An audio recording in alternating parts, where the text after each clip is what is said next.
Hello, and happy Black History Month, everyone. I'm Shana McIver, the Family Engagement Director with City Schools. Our team's primary focus is to build capacity, guide, and support school communities in making intentional connections between family engagement and the academic success of our students. We believe that if schools build trusting relationships with families and caregivers, as well as offer real opportunities to collaborate, then there will be home school partnerships developed that increase the likelihood of student success and school improvement. We didn't just make that theory of action up, but we've heard from families about what is needed to become partners and co-creators in their children's education. So our call to action is and has been to improve our families' experiences, believe in and care about our families and communities, and finally, to create access points for information sharing. Today, we're going to do just that in partnership with the Office of Teaching and Learning. We know that these are demanding times and that families would benefit from learning opportunities like what you're about to experience that help us link family engagement to student success. So please note that you are in store for a wealth of information and resources as we lift up the importance of literacy and how families can support reading at home and in the community with a few Black authors from our city who are also friends in the work.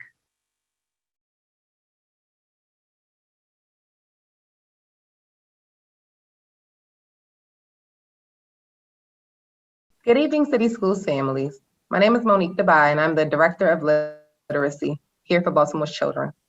Our talented and gifted children in Baltimore are overflowing with dreams and the desires to manifest the beauty of life. It's our responsibility as village elders to help them hone the rich knowledge and academic as well as social emotional skills they need to pursue the future they are worthy of. I am honored to be among such greatness today with our authors. To be able to share the expertise and experiences of authors who look like our children reminds me of my journey as a student. I felt such deep love when my teacher placed the works of Alice Walker, Zora Neale Hurston, W.E.B. Du Bois in my hands. He told me that these authors were keepers of the village, that our history was demonstrated in even their fictional pieces of work. Our journey as African Americans lives through your text, and I am grateful to be among such greatness tonight. On our panel this evening, we are featuring 5 authors to discuss how to foster a love of literacy in our homes, how our families can support our children. And so I'm going to share with you just some brief information about our 5 panelists today. Robin Ringgold is the author of Catching Sun Rays. Her books are influenced by her love and appreciation for nature and holistic living. Sadiq Ali is a 5-time author, speaker, professor, consultant, and supporter of young people. He works with hundreds of parents, program leaders, and young people annually who are passionate about making our world better. He's also the author of Boy, Get That Crust Off Your Face. Julia Bell is the pen name of Andrea Pyatt. Andrea is an educator, entrepreneur, wellness professional, and author of a children's book, Sunflower's Breath. She has spent the past decade encouraging children and families to embrace and express the divine within. David Miller frequently leads intergenerational conversations with men and boys focused on fatherhood, parenting, decision-making, managing anger, and defining healthy relationships. He's the author of Chef Toussaint. And last but not least, Wendell Shannon is a Baltimore native, writer, author, and publisher. He has published many adult books, and most recently has a new audience writing children's books. He's the author of Jabril and Jax the Caterpillar. Welcome to you all. Thank you. Thank you. Thank you. Amazing to be here.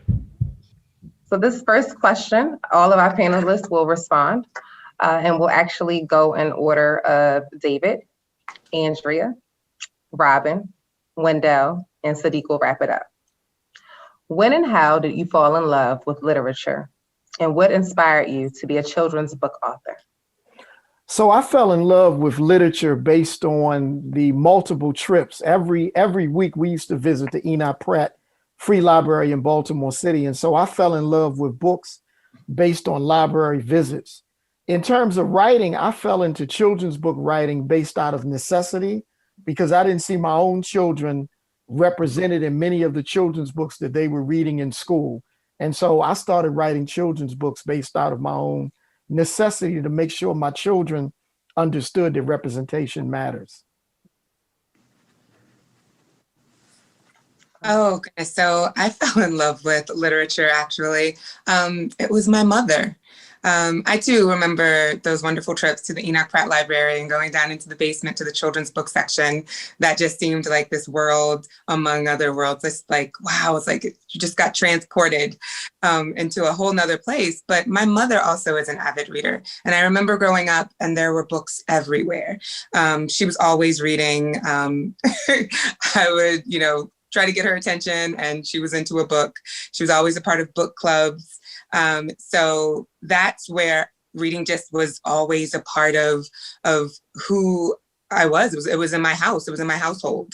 So that was really important to me. What got me into writing children's books as a mother and also as the co-founder of Watson Hall Montessori, I know how important it is for children to learn and appreciate the love of literature early. And some of my travels abroad and just really honestly just seeing the need for additional books that look with characters that looked like me and looked like my children. And so, Sunflower's Breath was then born. So I fell in love with literacy at a very early age as well. My mother read every single night before she went to bed, and my father was an entrepreneur, and in the basement was his office. And I often spent hours looking through his bookshelf. And even if I couldn't read exactly, some of the thicker books that were on the bookshelf, I was always mesmerized with just going through his collection and finding new things and pictures and topics that I was not aware about. So that really fostered my love for literacy at a young age. Now, I became a children's book author because I love nature. I love connecting children to nature. And at the time when I started writing, my children were very small. And actually, my first book, My Mom Hugs Trees, was inspired by my daughter having a conversation with a little girl at the playground who she was telling that her mom was really weird because she saves birds and bugs. And so I just thought, this is a topic that I haven't seen being addressed in any children's books. So that really inspired me to share the love of nature with children through books. My love for reading and writing is a little different. I was the youngest of 11, and my brothers and sisters came home from school when I was 4 years old, preparing me for kindergarten. And I used to bug them at the table. I used to, what are you doing? What are you doing? Always requesting homework from them. So I used to write, and I was very good at handwriting. So they taught me the essence of handwriting. And from there, we started reading different stories at the table. So I fell in love with writing first before reading. I started writing children's books to create a special bond with my grandchildren. I created a company for them called the Young Entrepreneurs.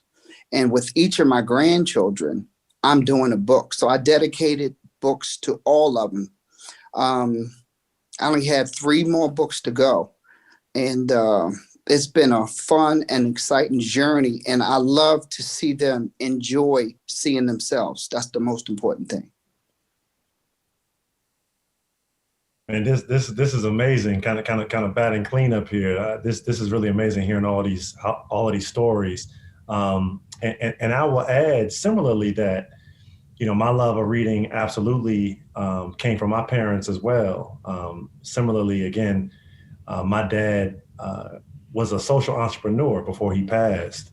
And he was one of the first, as a matter of fact, founders and owners of a Black bookstore chain.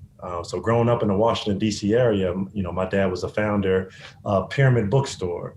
And, at the time growing up, you're not really aware of how revolutionary a thing like that was. But, my dad's life was dedicated to service and the upliftment of our people through the power of knowledge and through the power of reading and literature. So much like some of our other esteemed panelists have noted, there were books everywhere. And, seeing my dad read, seeing my dad recommend books to folks as I grew up inside of bookstores, it was just an absolute joy. And I remember just reading so many different books of so many different genres, because I would, again, spend hours in a bookstore. So I would grab one on philosophy. I'd grab one on ancient, African medicine. I'd grab one on colonization. It was an absolute joy growing up in that environment. And I would say that certainly influenced the books that I ended up writing so many years later, in terms of all my books, including my non-children's books, but my nonfiction books have all always been dedicated to young men of color, because coming through the ranks of both corporate America and now working in the nonprofit and human social services sector, I said to myself, you know what, I would love to be able to mentor 1,000 young men at a time or 10,000 young men at a time, but I knew that was physically impossible. So for me, the idea of writing a book was much like David, in that it was a necessity for me to be able to impart some of the things that I had learned growing up, with my dad and being in community, to be able to put that wisdom in a book. So even though I might not be able to mentor 1,000 young guys, hopefully the words and the lessons that I would be able to impart in a book would be able to find their way into the hands of those young men and those young brothers. So, my first book, Millionaire Manners, sort of opened the gateway to my other works around books for parents raising young men, and then ultimately our children's books. So all for our young brothers. Awesome. All of your stories are so inspirational, and just the library visits. And I don't know if that was a thing during our time, our generation growing up, but I remember going to the library and I could not wait to get, 12, 13 years old so I could finally go to the junior section where the big books were. I wanted the big books. So it's just, our history parallels. It's really interesting. So the next question is, what kinds of books do you suggest for children in specific age ranges? And so in, the world of education, we think of grade bands. So K to 5 is like 5 to 11 years old, 6 to 8, young middle schoolers. So, 11 to 13, 14. And then 9th to 12th grade, so our adolescents. And you can make any suggestions to foster a love of literature. And so Wendell, David, and Andrea will respond to this question. My recommendation is one of those books I wrote. That's why I'm excited about answering this question. K through 5, I wrote this book, ABCs with TYE, which features my grandchildren, my great nieces, nephews. I'm excited about this, and I recommend this highly because there have been many instances of purchases of this book where parents have sent me videos and children love seeing themselves. It's a proud moment for me because I grew up in the 60s and the 70s, and we didn't see this kind of literature. So I'm excited about it, and I highly recommend books like these for our children. So I would recommend, I write both picture books, storybooks, and chapter books. I also think graphic novels are super cool, particularly for middle and high school. Magazines, there's some amazing historical biographies. And so I think when you begin to look at the different kinds of books, there's just so many. But again, storybooks, picture books, graphic novels, chapter books, historical biographies, and let's really not forget about magazines. I grew up with National Geographic magazines, and so a lot of times when we think about reading, we discount the power of magazines. I think that the magazine piece actually is really brilliant. And I remember one of the magazines I used to really enjoy reading was Highlights. And that's still, you would see them in the doctor's office. right? And it wasn't just, there were smaller stories, but then there was also these activities and word searches and different ways in which you could interact with what you were reading. And so I think that was really great. So yeah, thanks David for that, because that reminded me so much of those highlight magazines that I think, and you can still get those magazines. I think doctor's offices still get them, and then you can get them now in your homes, I think for a pretty reasonable price each month. And, your child is excited about getting something in the mail with their name on it. So that is really great. I think also K-8 picture books, really wonderful. But overall, you want to get books in which that highlight your children's interests. So your children are going to tell you the types of things that they're interested in, so there's books out now. If your child is a Lego engineer, you can get books about Legos, all of the different games that they play now actually also have corresponding books as well. So for any age level, really following your child and some of the things that they're interested in. I definitely think for all age levels, ensuring that there's a good combination of both fiction and nonfiction, getting those biographies in so that they are learning their history. And then now there's some books that actually are both. So they are actually built upon a person's life, but it's maybe a fictitious story. So I think that's great. And also picture books where the children can, and that's me personally, where the children actually can tell that it's been created and painted by someone, and something that they can do themselves, something where they see themselves in the book, but not just seeing themselves as the character, but seeing themselves as something that they can produce in the book. I can remember reading books as a child and wanting to draw the characters, because I was like, oh, wow, this looks like something that I can recreate myself. So I think that's really important as well. Yeah, so definitely high interest is resonating with me, and engagement, and then as parents, just talking to your children about the books that you read, or, the books that they're reading, and having conversations to see if they can make connections to, real world issues or something that's resonating with inside of them. It really helps to support to communicate about literature, in a household. So this is a segue into our next question, and that is, what do you think the role of families should be in fostering a love of literacy and literature? And Robin will respond to this question, and then Sadiq. Beautiful. So as we can see, literacy starts at home.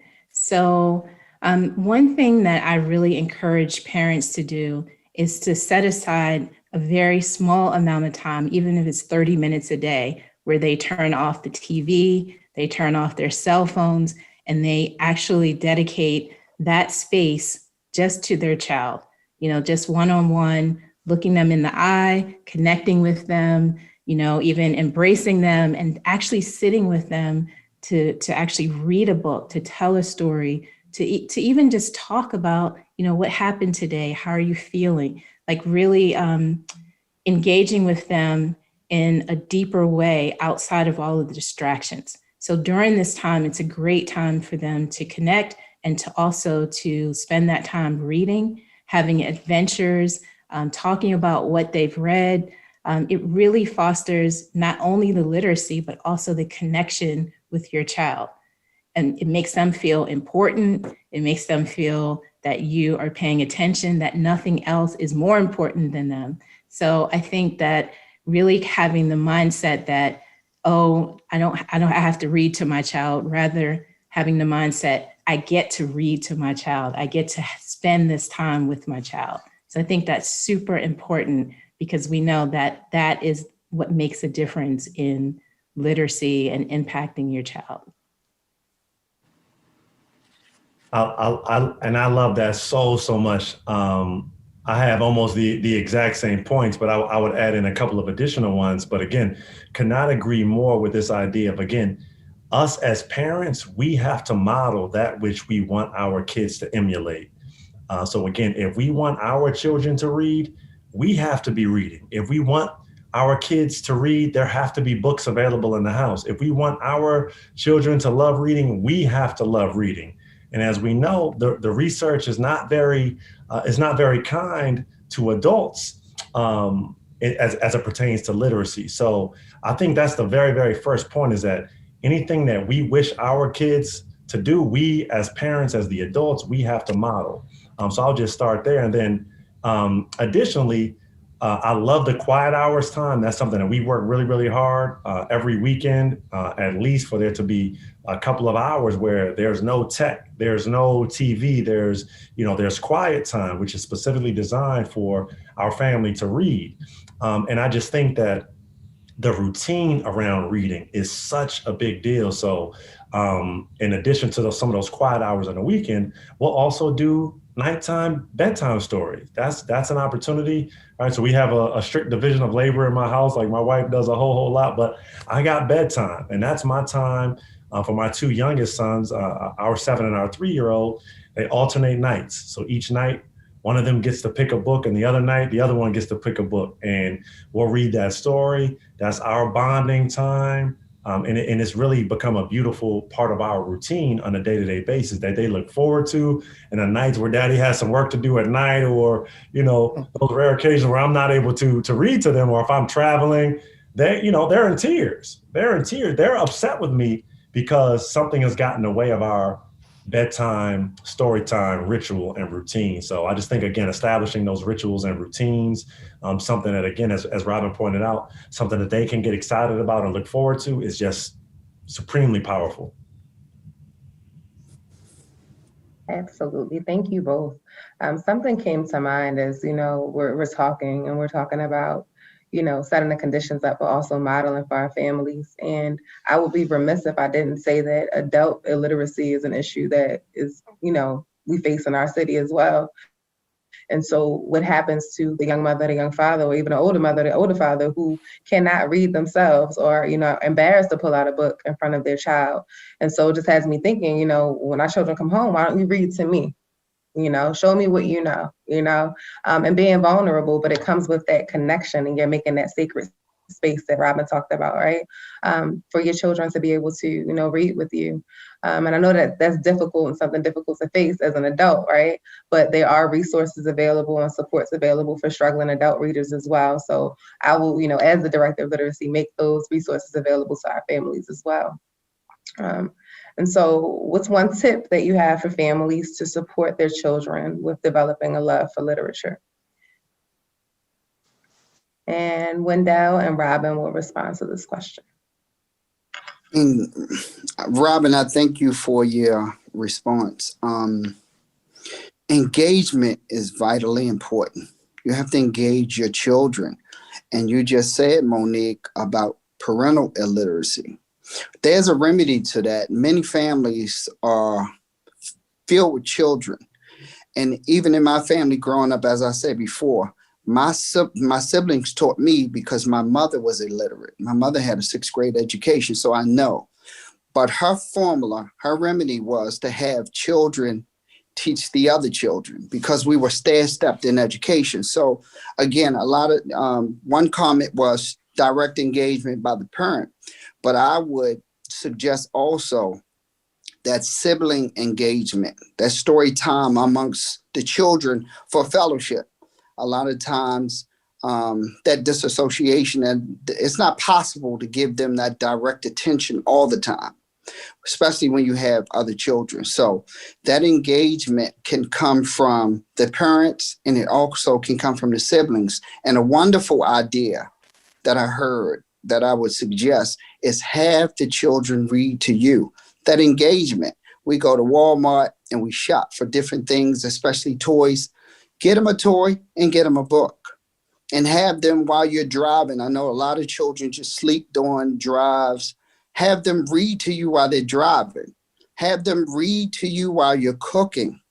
Have them read to them. And one other thing I wanted to say, it said that if they don't learn the way you teach the way they learn.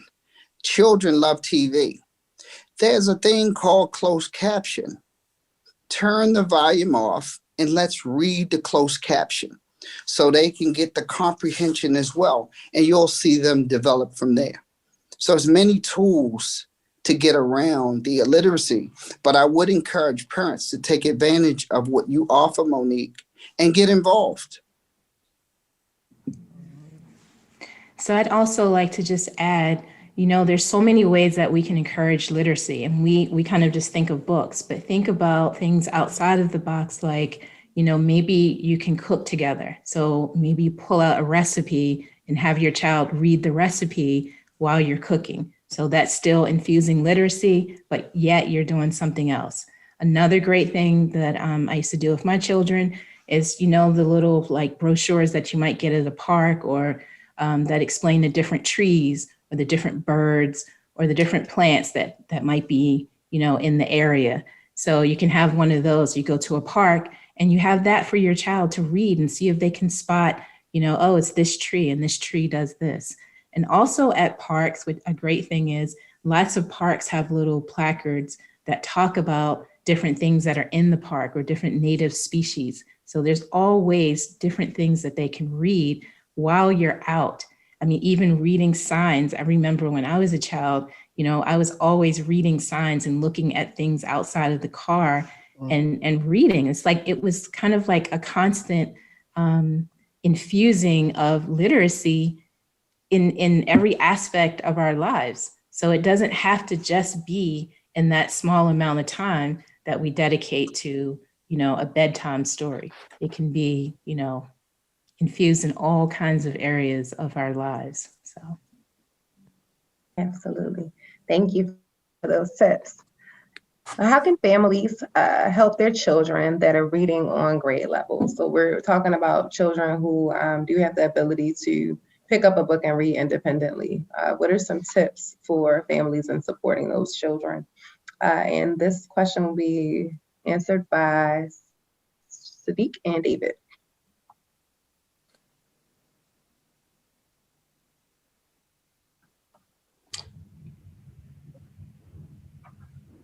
David, I'll let you kick us off. Yeah. So one is, the importance of taking advantage of the rich resources that the literacy office that Monique runs. Take advantage of the resources that the office has.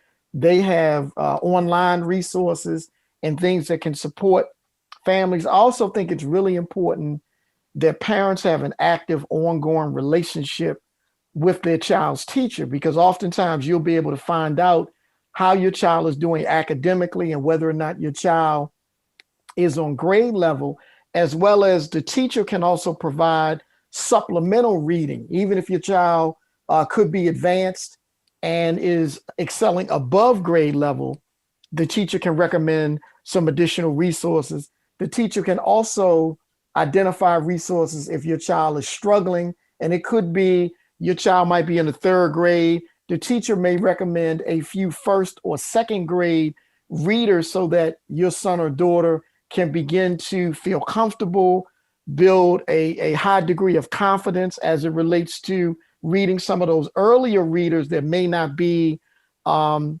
grade level. They can also begin to experiment with new vocabulary words. Those are some additional things that can help bring children up to speed, as well as many of the things that you guys have recommended. I'm sitting here laughing, thinking about all of the books that my parents used to keep in the back seat of the car, and then all of the books that I keep and have kept in the back seat of the car for my children, because again, that love for reading and access can also help children stay at grade level and exceed grade level. Agree 1000%. Additionally, I would say that, this idea of, again, continuing to support kids that are there, and again, supporting them to make sure that they don't fall behind. I think of, again, layering in those additional relationships. I love what Wendell laid out in terms of having, the sibling that is on point, supporting the other sibling. So that way, again, they continue to reinforce those skills. And we all know you get better and you learn as you teach.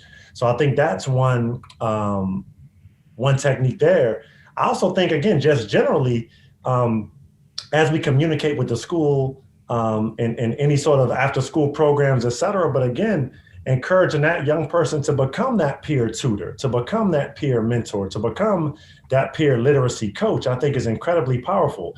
We know that many, many times, unfortunately, some of our classrooms, right, there's a lot of students in the classroom. So that those literacy coaches and sort of leaders naturally emerge many times. And again, I think it's so critical that when we have that communication with our school and with our classroom educators, we can say, hey, no, my son, he needs to help somebody else. He needs to be that coach, and then letting that teacher know that that's an okay technique.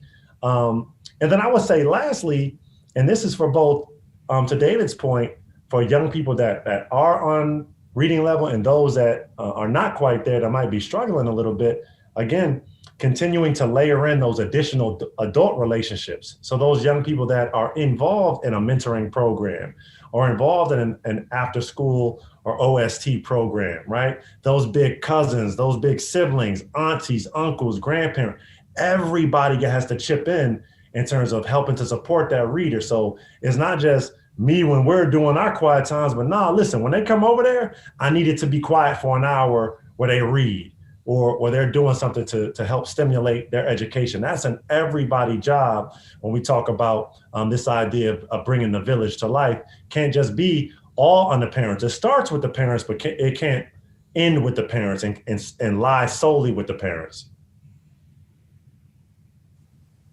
Absolutely. And I thank you for highlighting that point. In our village, we have caregivers, so when we say parent, we might be talking about grandma or auntie or uncle or cousin, but really that village concept that we're all in this together, right? And it speaks back to engagement and engaging our children in literacy.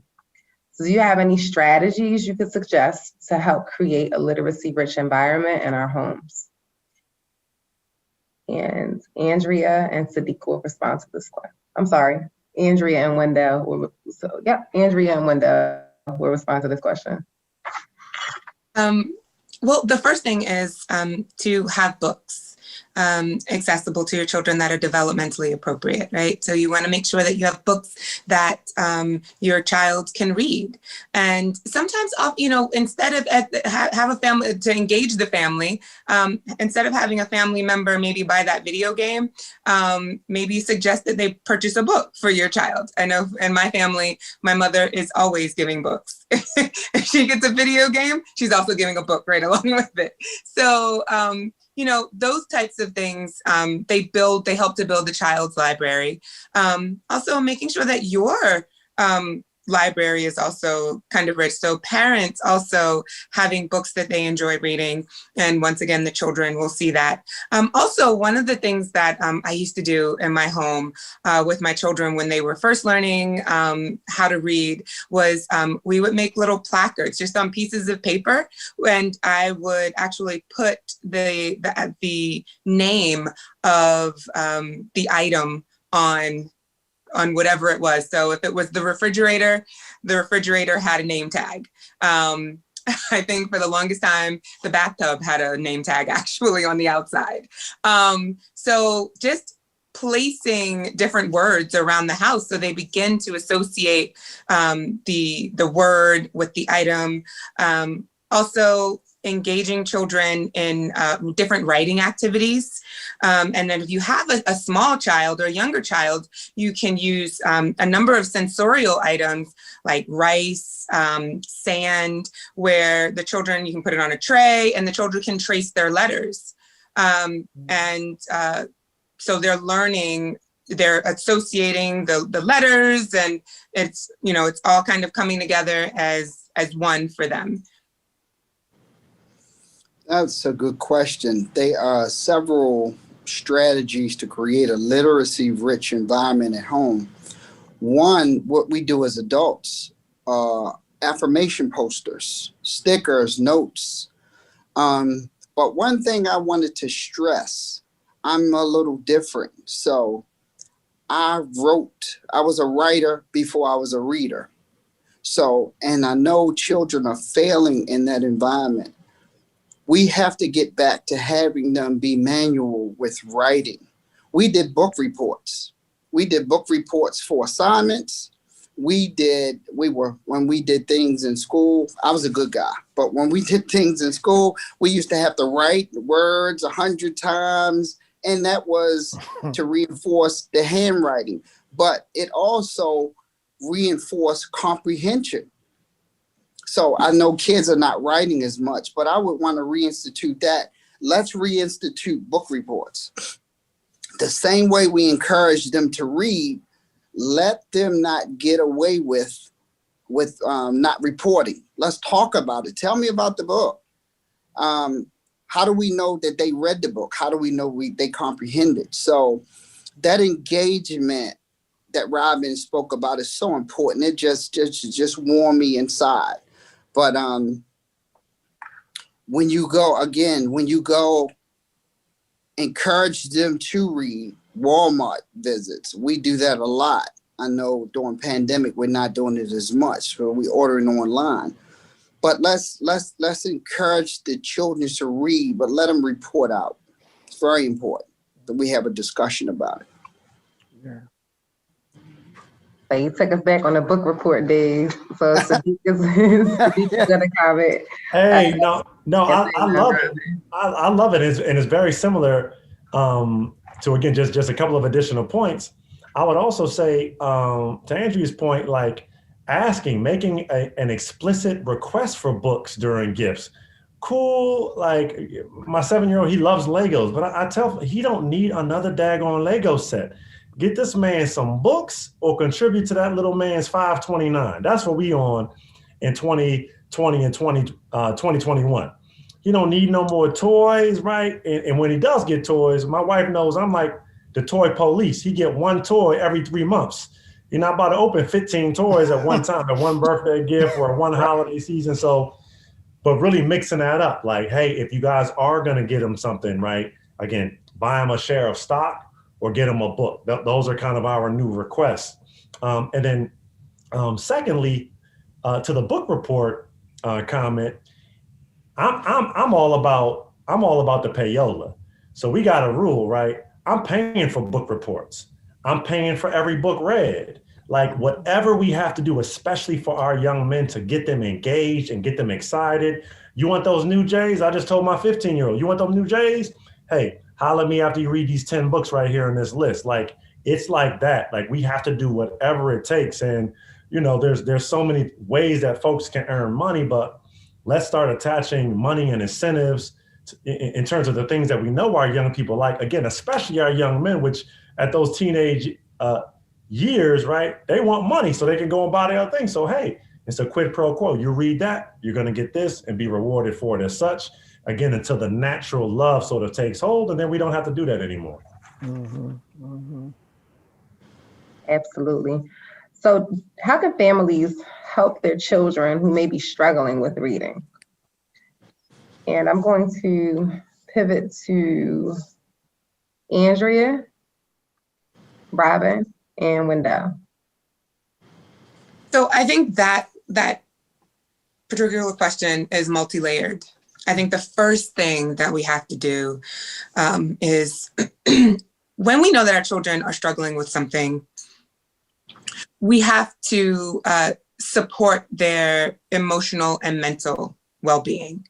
If they're having a difficult time, they know that they're having a difficult time, right? It doesn't really feel good to them. And so as parents, we want to ensure that we are letting them know that it's okay to have challenges. It's okay for things not to be exactly perfect. But that's what parents and family members are there, that they have, therefore they have help, that they have support. So I think what's really important, especially around literacy, is that the child doesn't feel as though that something's wrong with them or that they can't learn or they can't learn to read. So we want to just make sure that they still feel good and know that they are supported. I think also contacting your child's teacher setting up those parent-teacher meetings. That's so important. So you know exactly what's happening. Are they, where are they having challenges? Because there's so many aspects to literacy. As Window even spoke on, the comprehension. Some children read very well, but the comprehension may be lagging. And so when we have a good understanding as to where we can support our children, it definitely makes things a lot easier. So, you know, when you have this, you come together as this team, you also, there's a number of different activities and testing that may open up. Maybe your child may need a test and to test any type of delay. And there's nothing wrong with that. Maybe your child is just a different type of learner, and there's nothing wrong with that. And so when you're able to talk to the teacher, you're able to learn what things can be put in place to support your child. So this isn't about, you know, when our children are struggling with something, it's not what's wrong with them. It is, how can we support them? Because we are all so different, and that's so beautiful. And that's the great thing, but we don't all fit in a box. You know, I always was, the way I learn is I have to hear something and I have to see it. Just hearing it, yeah, I can pick it up. But if I hear it and I also see it, right? If I see it written out, I learn it and understand it so much easier. And so it's just a matter of kind of pulling from all of the resources, but not worrying about it. Knowing that your child and you as a parent also with this office have resources available to you so that your child gets what they need.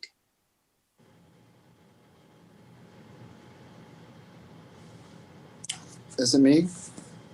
Robin, and then Wendell. Oh, okay, excuse me. Yeah, you know, I was thinking, I love what you were saying, Andrea. So when I think of the word struggle, so of course there's, like you said, multifaceted. But one thing I would just like to interject is, you know, sometimes we don't think about how we can make reading fun. So there's all sorts of things that you can do. Maybe you can act out the book. You know, maybe you can use funny voices when you're reading and change the voice for each of the characters. I mean, I think there's ways to make reading a completely different experience. So perhaps someone is struggling, or a child is struggling, not so much that they aren't able to read or struggling to read, but that they just don't want to read or don't like to read. So I think finding other ways to inject some fun with reading can be really encouraging and motivating for children to want to read and have a different experience with it. So just wanted to add that. Both of y'all gave good answers. I wanted to say this. This whole conversation makes me reflect on my childhood. I always heard it said that reading was fun. Reading is fundamental. But I'm thinking now with both of y'all answers, reading is fun, and it can be fun. We have to make it fun. And one panelist did say, you have to find out intentionally the strength and interest of a child. So you have to engage, a word I love, I'm gonna keep using it, Robin. You have to engage the children directly. When we were growing up, we had comic books. We had all kind of funny books that we used to read, and that was still reading. And you see a child giggle and have fun and try to show somebody else how fun it was to read comic books. So we have to go back to that and engage by being very expressive, how we illustrate, being very clear with our messages. So I would just say for struggling children, that one-on-one is very important. You have to find their strengths and you build on their weakness. Absolutely. Definitely great points. And I want to kind of go back to what Andrea said about the assessments. You know, we sometimes gawk at like, oh, our children have to take so many tests. The assessments actually garner useful information for you as a parent too, on what exactly your child's strengths are, as well as where they may be struggling and how you can help. And so the assessment reports come with strategies and tips for parents at home. We have a home connect letter that comes home that your child's school should be sending. And if you have not received it, you definitely can request it and advocate that you know exactly what your child's diagnostic test results are and, you know, where their strengths are and what they need support with. And, you know, your teacher, that's what they're supposed to do. So they will help you, you know, navigate through that information and be able to acquire resources to support your child at home, because this is a wraparound support. So, you know, helping in the home, as we've all discussed here tonight, is really, really important, but you have to know where your child is, you know, and that's a really important conversation to have. So we're gonna wrap up and give you all an opportunity to name a few great, and I'm gonna say culturally relevant. Black History Month is every month, but you know, it's February. So give you a chance to highlight some great books for children and teens. And I guess we'll go with David, Andrea, Sadiq, Wendell, and Robin.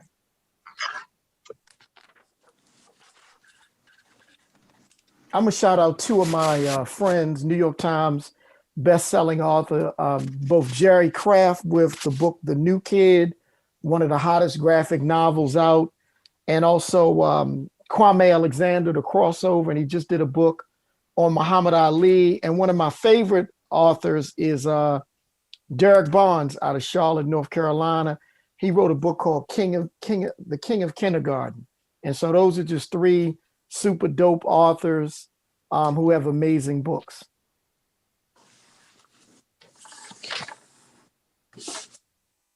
Sorry, is it my turn? Just jump in.